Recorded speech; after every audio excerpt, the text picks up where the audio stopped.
Gayatri tanpa belas kasihan sedikit pun melakukan tindakan yang menyebabkan asisten rumah tangganya harus kehilangan nyawa. Apa yang dilakukan oleh Gayatri? Selain hanya asisten rumah tangganya ini diberikan makan sehari 1 lembar roti, Gayatri juga sering menyepak kepala asisten rumah tangganya hingga tidak sadarkan diri. Dan semua itu dilakukan Gayatri di depan anak-anaknya. Kasus ini terjadi di Singapura. Dan sekarang, simak hasil otopsi selengkapnya berikut ini.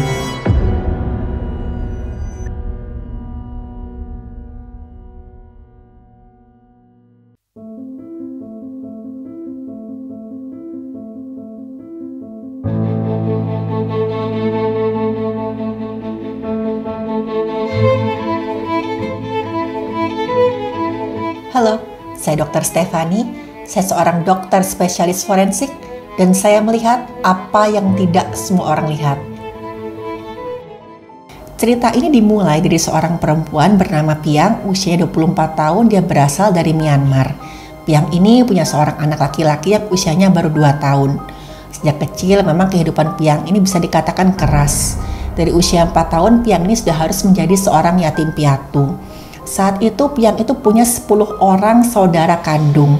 Rame-rame mereka ini mencoba untuk menyambung hidup dengan mengurus perkebunan hasil warisan keluarganya.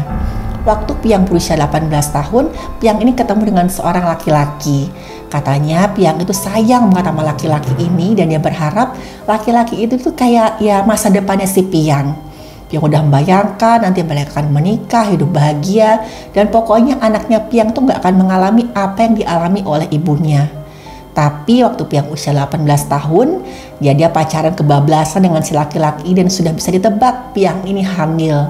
Dan sudah bisa ditebak juga kok laki-laki ini gak mau bertanggung jawab dan kemudian kabur begitu aja. Tapi Piang ini gak mau berlama-lama mengasihani dirinya sendiri. Karena bagaimanapun saat itu sudah ada jiwa yang dia kandung. Setelah melahirkan anaknya ini, anak laki-laki, Piang bertekad pokoknya anakku ini harus tercukupi semua nafkahnya. Dan demi sang buah hatinya ini, si Piang kemudian melamar pekerjaan sebagai seorang pekerja kasar di sebuah proyek bangunan. Pekerjaan yang sebenarnya untuk laki-laki. Tapi saat itu walaupun Piang bekerja keras setiap hari, upah yang dia terima itu pas-pasan dan seringkali juga kurang untuk menafkahi anak laki-lakinya ini. Dan saat itulah Piang mulai tertarik untuk mencoba peruntungannya sebagai seorang asisten rumah tangga di luar negeri. Karena saat itu Piang juga mendengar dari cerita teman-temannya, gaji ART di luar negeri itu cukup menjanjikan loh. Jauh lebih besar daripada gaji yang bisa dia terima di tempat dia bekerja. Kata teman-temannya nih, pekerjaan sebagai ART di luar negeri itu cukup gampang kok. Ya sama aja, kita melakukan pekerjaan sehari-hari. Masak, bereskan rumah, mengurus anak. Cuman kita mesti untung-untungan juga. Misalkan kita dapat majikan yang baik, ya kita lakukan dengan baik. Tapi misalkan kita mendapatkan majikan yang galak, yang kasar, ya pintar-pintarnya kita lah mengelola perasaan, jangan baperan. Asal kita nggak baperan, kita rajin, kita bakal dapat uang yang banyak. Nah, tergiur dengan iming-iming gaji yang besar ini, Piang kemudian mendaftar ke sebuah agen penyalur ART untuk luar negeri. Oleh agen, akhirnya si Piang ini ditempatkan di Singapura, tepatnya di sebuah keluarga yang terdiri dari sepasang suami istri dan 2 orang anak mereka yang masih kecil-kecil. Pada saat itu Piang di briefing dikasih tahu kalau pekerjaannya itu relatif ringan, cuman masak, membersihkan rumah dan mengurus anak-anak majikannya. Majikan perempuan Piang ini bernama Gayatri. Baru beberapa minggu Piang bekerja, sifat asli Gayatri ini mulai kelihatan. Gayatri sering sekali marahi Piang, dibentak-bentak dengan kata-kata kasar karena si Gayatri menganggap kalau Piang ini tidak bersih dan terlalu lambat dalam bekerja. Awalnya si Piang ini nggak mau terlalu mengambil hati kata-kata kasar dari majikannya. Piang nggak mau baperan karena bagaimanapun juga tujuan Piang bekerja ini kan demi anaknya, supaya anaknya di Myanmar nanti dapat uang yang cukup. Tapi seiring berjalannya waktu, ternyata perlakuan kasar yang tadinya cuma sebatas bentakan dan makian lama-lama semakin meningkat jadi siksaan fisik. Bahkan saat melakukan serangkaian siksaan fisik itu ke Piang, Gayatri nggak segan-segan melakukannya di depan anak-anak yang masih kecil-kecil. Anak-anak Gayatri yang masih berusia 2-4 tahun sering sekali melihat si ibunya ini melakukan siksaan fisik pada Piang. Bahkan gak jarang, Gayatri ini melakukan siksaan fisiknya waktu anak-anaknya lagi main, anak-anaknya lagi makan, di depan anak-anaknya tanpa rasa sedikit pun rasa kasihan, rasa gak enak di depan anak-anaknya. Gayatri melakukan semua itu. Tapi suatu hari, menurut keterangan dari keluarganya si Piang, tiba-tiba tuh Piang kedengaran agak aneh. Piang bilang, aku kayaknya mungkin sebentar lagi pulang ke Myanmar deh. Soalnya aku lagi nggak sehat, dan waktu ditanya kamu nggak sehat kenapa? Kamu sakit apa? Piang sama sekali nggak menjawab. Dan ternyata itulah kali terakhir Piang berbicara dengan keluarganya. Karena 2 minggu setelah Piang ini menelpon keluarganya, lagi-lagi Piang ini menerima siksaan fisik yang betul-betul parah dari Gayatri. Dan inilah puncak dari semua siksaan fisik oleh Gayatri. Pada saat itu si Gayatri yang curiga Piang ini sering mengambil makanan diam-diam di malam hari. Ya gimana, maksudnya si Piang ini kan sehari-hari cuma dijatah makannya itu 1 lembar roti tawar yang dikasih air.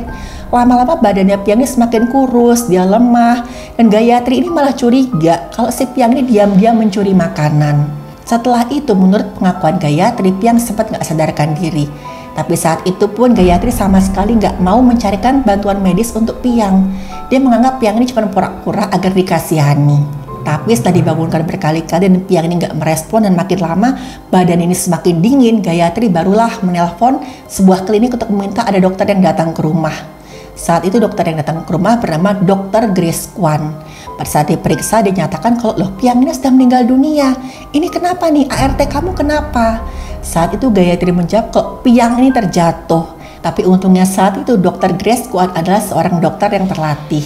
Waktu dia melihat tanda-tanda yang ada di tubuhnya si Piang, dia sadar nih ada yang gak beres dan Piang tidak mungkin terjatuh.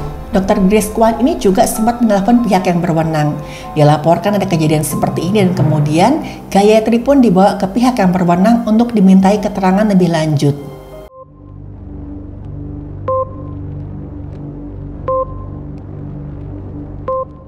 Jasad Piang kemudian diperiksa oleh dokter bernama Dr. Paul, seorang ahli kedokteran forensik.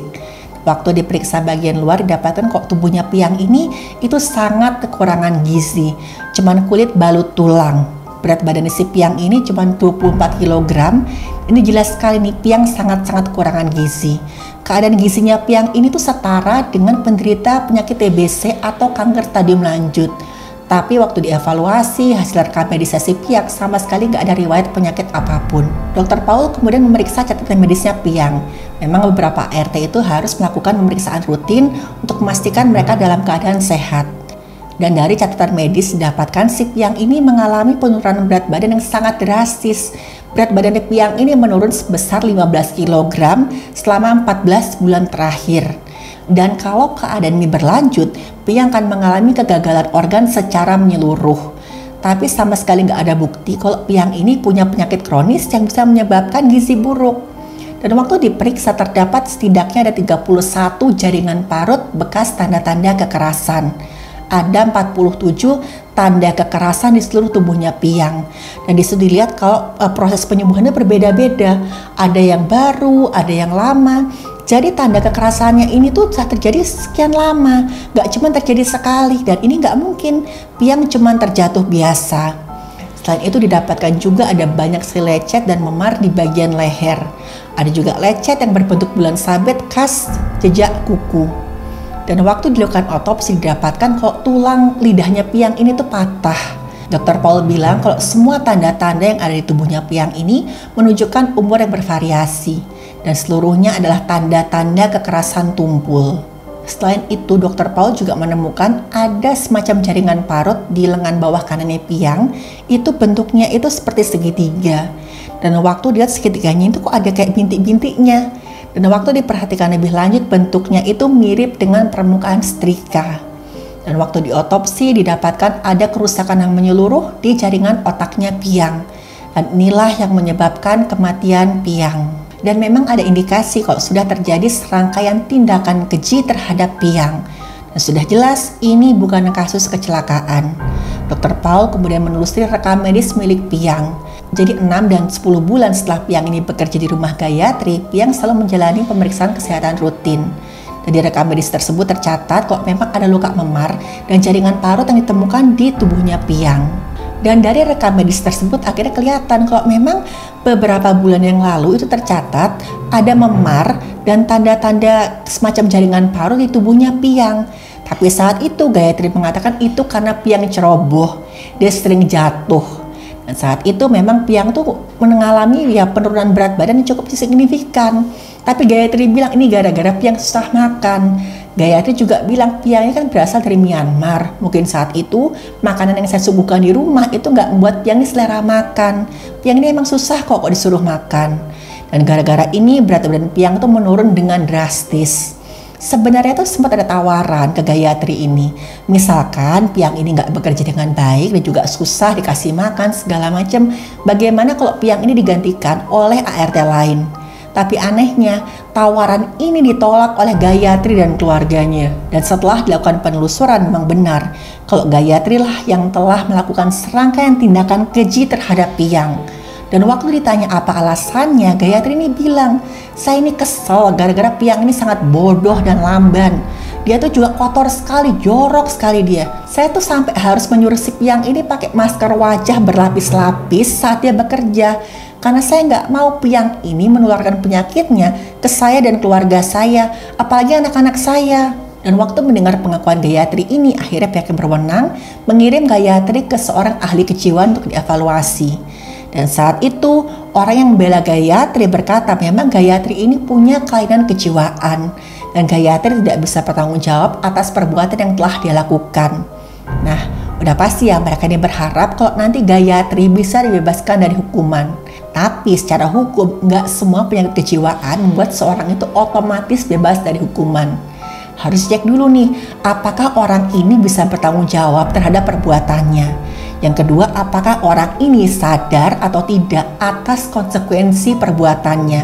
Dan setelah dilakukan evaluasi kejiwaan terhadap Gayatri, dapatkan hasilnya si Gayatri ini memang punya penyakit obsesi kompulsif dan juga depresi postpartum. Tapi saat itu Gayatri tidak bebas dari hukuman. Karena terbukti dia sadar dan bisa bertanggung jawab terhadap perbuatannya. Dan Gayatri pun dituntut dengan hukuman 30 tahun penjara.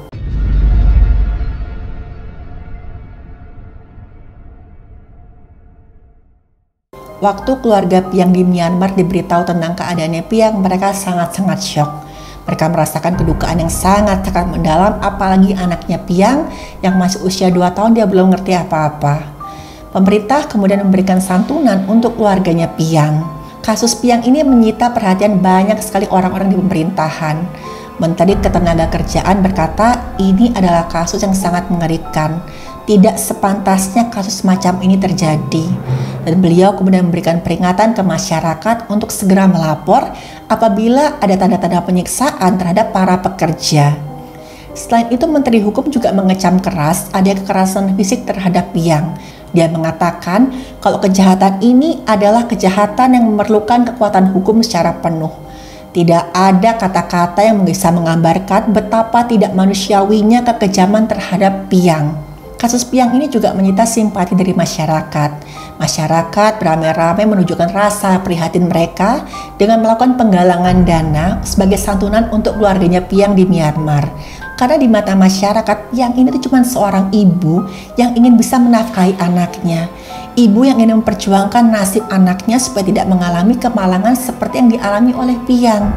Masyarakat ingin memastikan kalau cita-cita Piang menafkahi anaknya dan menyekolahkan anak sematawayangnya ini bisa tercapai. Karena Piang tuh bercita-cita anaknya itu harus sekolah yang tinggi supaya gak mengalami nasib yang sama seperti ibunya. Kakak laki-lakinya Piang juga merasa sangat berduka atas kematian adiknya. Meskipun demikian, kakak laki-lakinya Piang ini juga mengucapkan terima kasih atas kebaikan yang luar biasa yang ditunjukkan oleh semua orang terhadap adiknya ini. Kakak laki-lakinya Piang juga menegaskan, cerita tentang Piang ini tidak bertujuan untuk menanamkan sakit hati apalagi dendam dalam diri keponakannya. Dia bilang Piang ini adalah gadis yang lembut hati. Dia baik, dia pemaaf, dan itulah yang akan diturunkan ke anaknya.